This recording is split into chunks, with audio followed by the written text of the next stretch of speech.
A few years ago, I was on the phone with a grief client named Marie, who had suffered the devastating loss of a baby.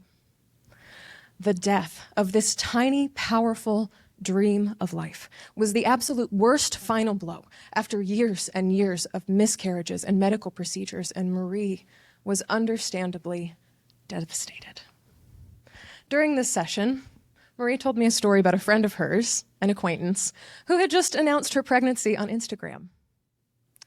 This joyful, happy little baby bump with likes and hearts and comments and everything else was agonizing to Marie.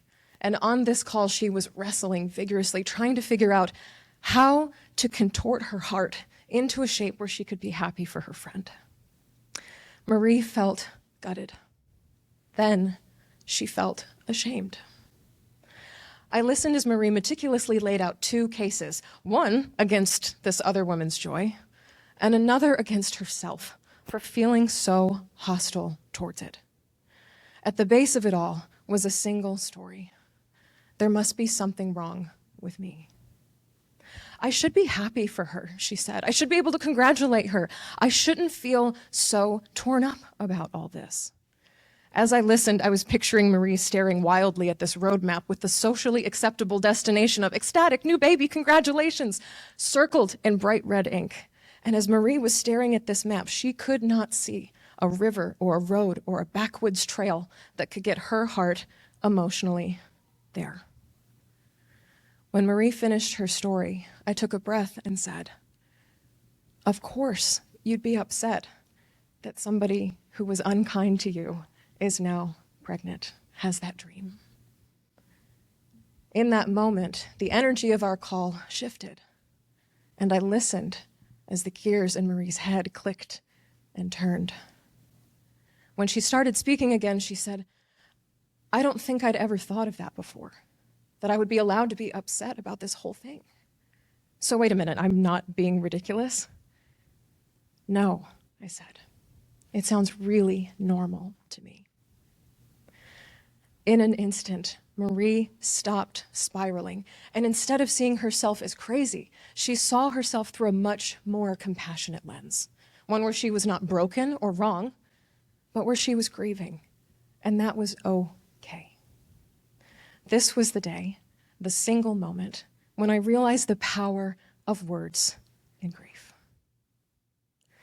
In more than 10 years of supporting grieving people through all kinds of losses, death, divorce, major diagnosis, I have noticed a pattern that grieving people tell themselves 3 core stories.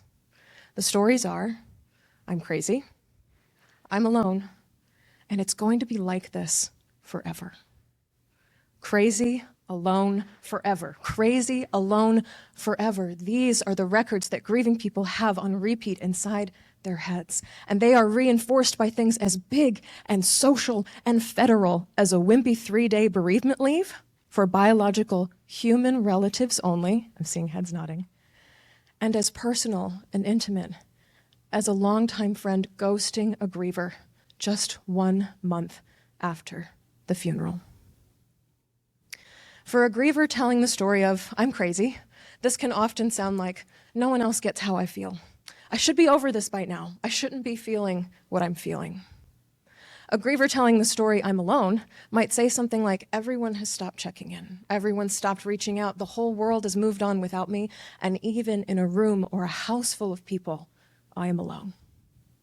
And a griever telling the story of, my life will be like this forever, which can be a subtler story. They might say something like, I can't see a way out of my grief. I'm afraid that this pain will never end, or I will never feel joy again. These are some of the devastating things that are in grievers' head, and these stories inform not only how they navigate their grief, but also how they exist in relationship to other people, how they do their jobs, and what they believe to be true about themselves and the future. It is a very hard and lonely place to be, crazy, alone, forever. And here's the part we don't talk about enough that grievers would like you to know.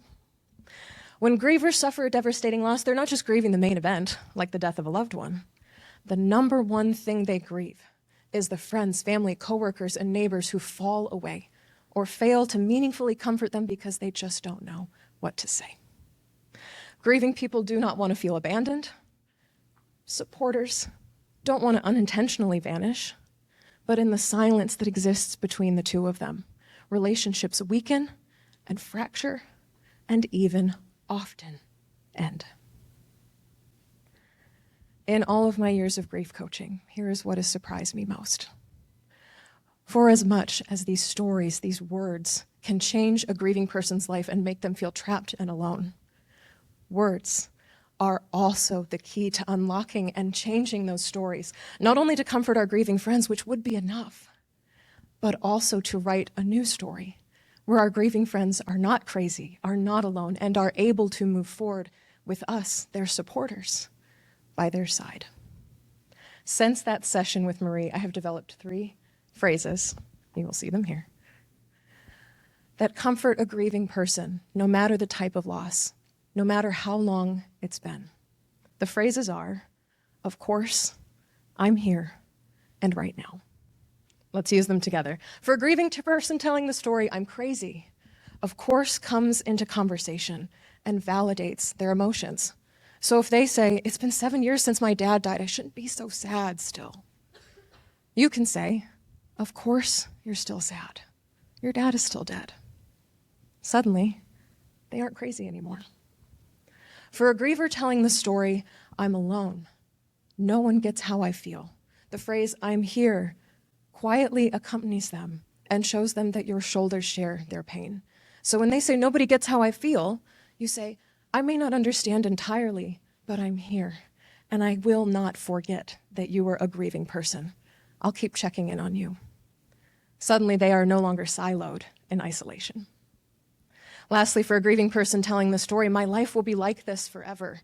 The phrase right now sneaks through the back door and offers what I call covert comfort by reminding them, even subconsciously, that this moment is just that, a single moment in the long arc of their grief. So when they say, everything feels so hopeless, I can't see a way out, you say, yeah, right now, I can totally see how hope is hard to find. In an instant, you put that moment in time in a larger context, one where their suffering is great now, but may not always be, and there is quiet hope in those words. 3 simple phrases. Each of them partners up with and radically changes these 3 painful stories that grieving people tell. Here's the thing I love most about words and why this whole book exists. Because words are immediate, portable, and repeatable. They are things that we can send across social media, across text messages, in person, and you do not have to be rich, you do not have to be a therapist, and you don't even have to be in the same room as someone in order to use them. Said very, very simply, words are the best and most powerful free grief support tool that any of us has at our disposal. And when we change our words, we can change the way that people respond to grief. So the next time someone that you care about is grieving, whether they're grieving a relationship, a dog, a job, a marriage, a dream, a family member, a loved one, a new diagnosis, know that you do not need to solve their grief or fix their pain for them. In fact, you probably can't. But with your words, you can make them feel less crazy. You can help them to feel less alone.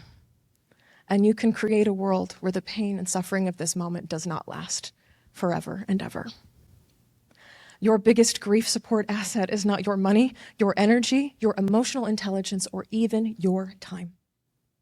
It is your words. And you don't need the perfect, profound speech. You don't need platitudes. All you need is 3 simple phrases.